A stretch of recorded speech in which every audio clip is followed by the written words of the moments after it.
আমি দেখছি যে কিছুই বদলায়নি।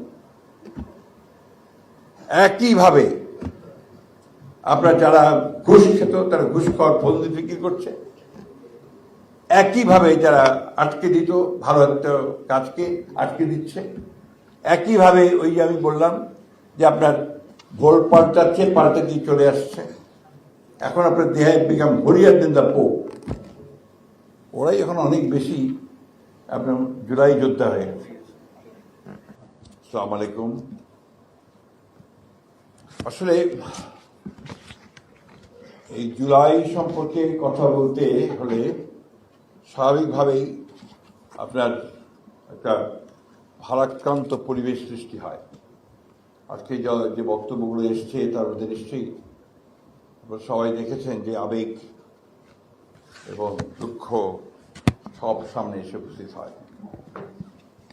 সেই জন্য এখানে কথা বলতে গেলে অনেক কিছু আপনার ভাবাবেগে হয়তো কথা বলা যায় না, হয়তো অনেক বেশি কথা বলা হয়ে যায়।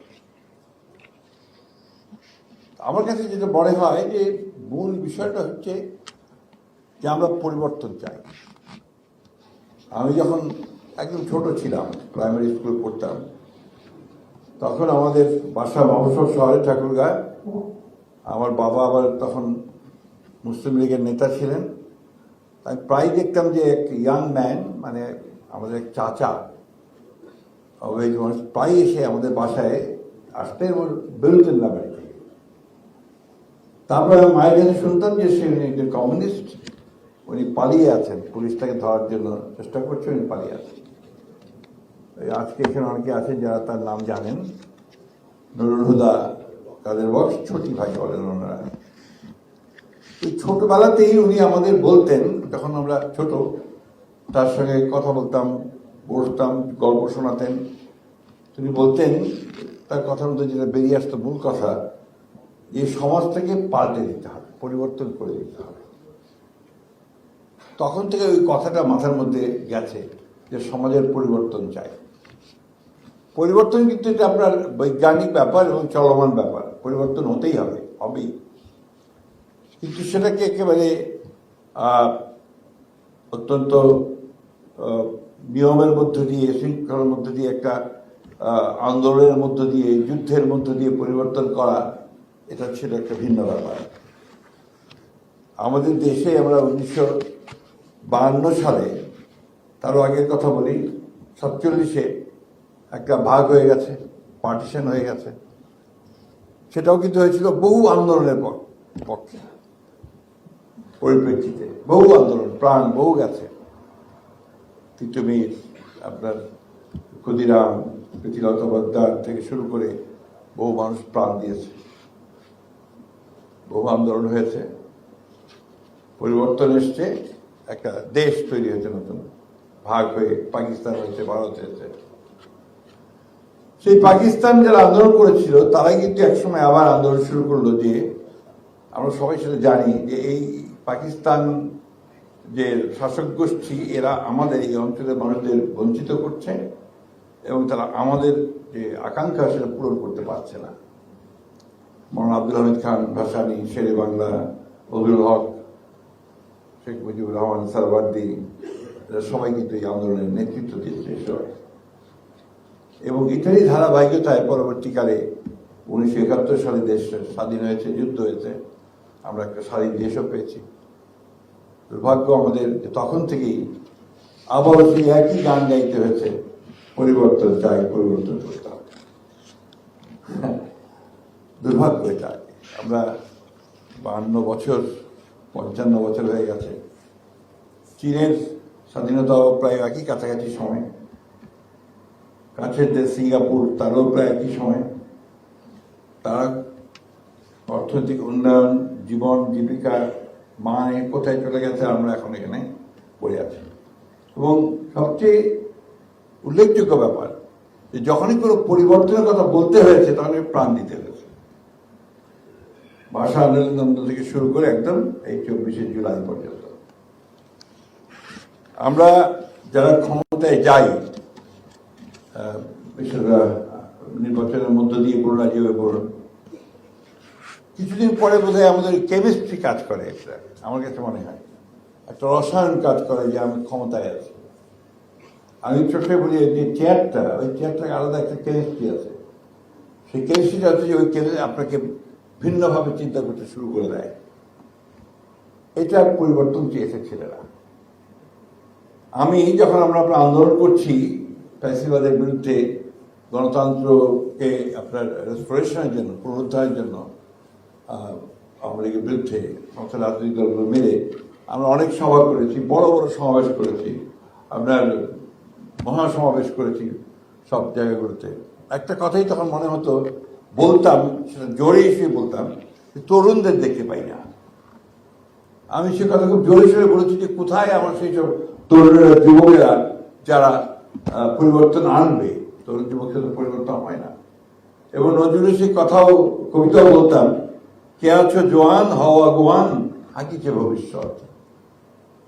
কিন্তু দেখুন কি অলৌকিক ভাবে এই জুলাইয়ে 24 জুলাইয়ে সেই তরুণরা নেমে আসলো। এবং নেমে আসলো, প্রথমে এসছে আপনার তাদের দাবিতে, নিজস্ব দাবিতে। পরবর্তীকালে সেই দাবি পরিণত হল পরিবর্তনের দাবি। এবং খুব পরিষ্কারভাবে সেই এই আন্দোলনের যে হটাও হাসিনা, বাঁচাও দেশ, এবং আজীবনী হয়ে গেল। অনেক প্রাণ গেছে, আমাদের সন্তানেরা, আমাদের ছেলেরা, মুগ্ধ স্নিগ্ধের আপন যে আমাদের ভাই, সে প্রতি মুহূর্তে তার মনে পড়বে যে আমার ভাইটা চলে গেছে। আমরা যে ছবিটা দেখলাম যে মা এখনো ভুলতে পারছে না, তার ছেলে বোধহয় ভাবছে যে এখনো চলে আসলো, ছেলে তো গেছে চলে। সেদিন পার্লামেন্টে একজন মহিলা এমপি, নারী এমপি, তার সন্তানকে তিনি হারিয়েছেন। তিনি কথা বলছেন যে আই লস্ট মাই সন। অনেক মূল্য দিতে হয়েছে, বহু মূল্য। এখন আমরা যদি এই মূল্য দেওয়াটাকে ধারণ করতে না পারি, সেটাকে সামনে রেখে যদি আমরা আপনার পরিবর্তনের চেষ্টা না করতে পারি, তাহলে তো আপনার এই মায়ের এই অশ্রুধারা, বীরের এই রক্তস্রোত এমনি এমনি হারিয়ে যাবে। কথাগুলো বলছি অনেক কষ্টে। আমার এই 4-5 মাসের মন্ত্রিত্বের অভিজ্ঞতা আপনার একটু বলা দরকার আমার। আমি দেখছি যে কিছুই বদলায়নি। একইভাবে আপনার যারা ঘুষ খেত, তারা ঘুষ খাওয়ার বন্দি বিক্রি করছে। একইভাবে যারা আটকে দিত ভালো একটা কাজকে আটকে দিচ্ছে। একইভাবে ওই যে আমি বললাম যে আপনার ভোট পাল্টাচ্ছে, পাল্টে দিয়ে চলে আসছে। এখন আপনার দেহে বিকাম হরিয়ার দেন দা পোপ। ওরাই এখন অনেক বেশি আপনার জুলাই যোদ্ধা হয়ে গেছে। এই কথাগুলো আক্ষেপে বলছি এই জন্য যে আমার বয়স অনেক। আমি তো সত্যিকার অর্থে এবার পরিবর্তনটা দেখতে চেয়েছিলাম। এখন পর্যন্ত সেটা আমি দেখছি না আমাদের মধ্যে। কিন্তু আশাবাদী হয়ে এই কারণেই যে আমি পরিবর্তন দেখছি একজন মানুষের মধ্যে, সেটা তারেক রহমান সাহেব। তিনি চেষ্টা করছেন, তিনি নতুন নতুন নজির স্থাপন করছেন, এবং সেই নজিরকে যদি আমরা সামনে নিয়ে যাই সবাই মিলে, তাহলে আমার মনে হয় যে হয়তো পরিবর্তনটা হবে। We must all give him support. সবাই মিলে তাকে সমর্থন দেওয়া দরকার। এই যে ধরেন উনি বলছেন যে পরিষ্কার করো, বাচ্চাদের বলছেন যে তোমরা কেউ কিছু ফেলতে গেলে ওকে আটকাবে, বলবো যে বিনে ফেলে। কর্পোরেশন, সিটি কর্পোরেশনকে বলছেন যে তোমরা পরিষ্কার করো। কিন্তু হচ্ছে যতক্ষণ উনি থাকছেন বা কেউ থাকছে, তারপরে আবার সেই দিকে সেই হয়ে যাচ্ছে। এই যে মন মানসিকতার পরিবর্তনের তা আনতে হবে, সকলকে আনতে হবে। আমি এই কথাগুলো এই জন্য বলছি যে আমরা তো আর দেখতে চাই না যে আর কোনো স্নিগ্ধ তার ভাইয়ের জন্য আক্ষেপ করুক। আমরা আর দেখতে চাই না যে আবু সাইদের বাবা মা যারা তাদের একমাত্র সন্তান নয় বা উপার্জনকারী সন্তান পড়তো এবং আপনার সেই সঙ্গে টিউশনি করত, এই উপার্জনকারী সন্তানকে হারাতে হয়, ওয়াসিলকে হারাতে হয়, সেই ছোট্ট বাচ্চাগুলোকে হারাতে হয়। এটা আমরা কেউ চাই না। আর সেই জন্যই আমরা নতুন করে কাজ করতে চাই। আপনার এই ভয়ঙ্কর জিনিস আছে এখানে দেখি, টিস্যুটা দেন তো।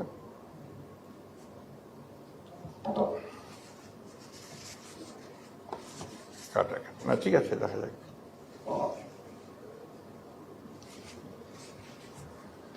এই জিনিসগুলো, আমি কথাগুলো এই জন্য বলছি যে এখানে আপনারা যারা আছেন সবাই অত্যন্ত সচেতন, উচ্চশিক্ষিত, শিক্ষিত মানুষ। পরিবর্তনটা আমাদের মধ্যে আনতে হবে। এই পরিবর্তন যদি আনতে চাই, আনতে পারি, তাহলে আমরা এই জুলাই আন্দোলন, জুলাই বিপ্লব, এগুলো আপনার সফল একটা পরিণতি দেখতে পাবো। আমরা দেখতে চাই, আসলেও চাই। আমি মনে করি যে বাংলাদেশের মানুষ অনেক বেশি আপনার পরিশ্রমী, ত্যাগী, কাজ করতে পারে এবং পরিবর্তন আনতে চায়।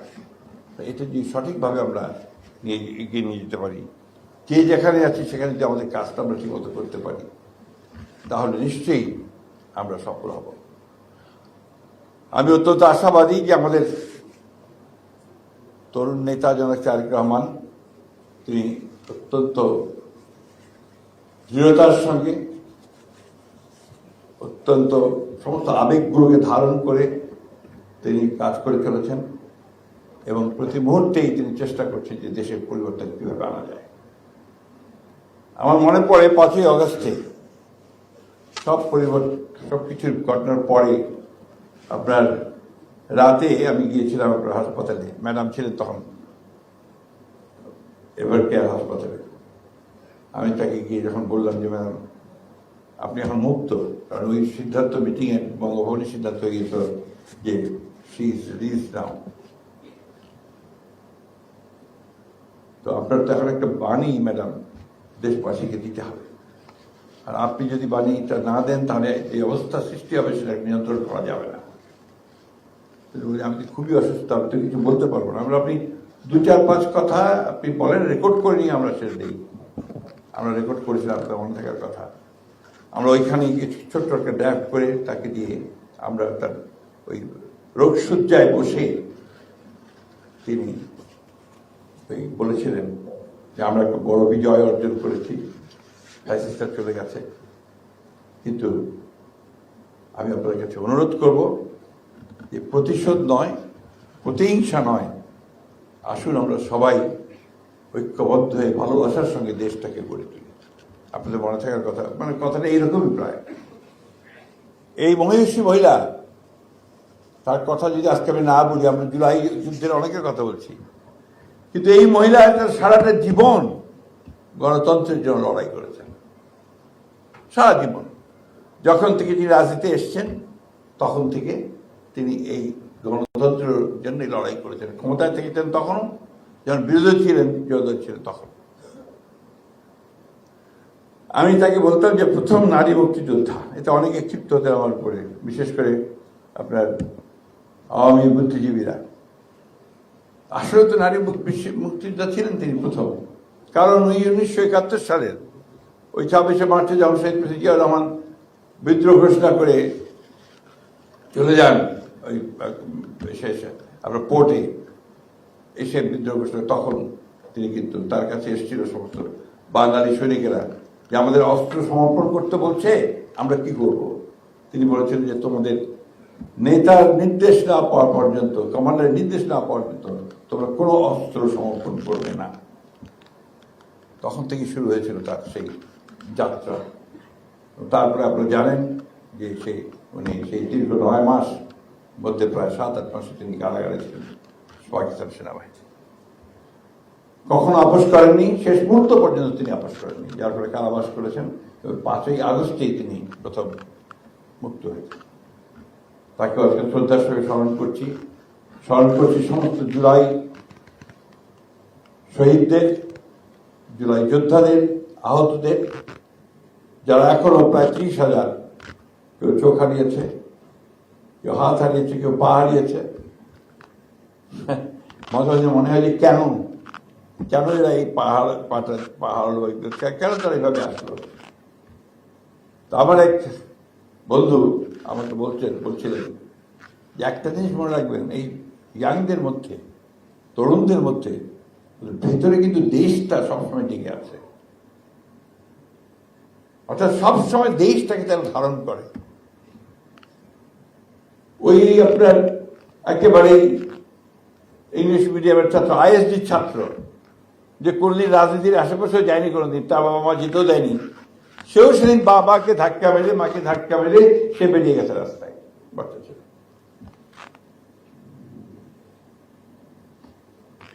কষ্ট হয়। যাই হোক, আমরা খুব আশাবাদী যে আমরা সবাই মিলে চেষ্টা করে আমরা দেশটাকে সত্যিকার অর্থেই একটা পরিবর্তিত দেশ, একটা গণতান্ত্রিক বাংলাদেশ, একটা অসাম্প্রদায়িক বাংলাদেশ, মেধাবীদের বাংলাদেশ, তরুণদের বাংলাদেশ আমরা গড়ে তুলতে সক্ষম হবো। এই হোক আজকে আমাদের, তাদের প্রতি শ্রদ্ধা জানাতে হলে এটাই হওয়া উচিত আমাদের আজকে বাধ্যতা, শপথ। আপনাদের সকলকে অনেক ধন্যবাদ। আসসালামু আলাইকুম।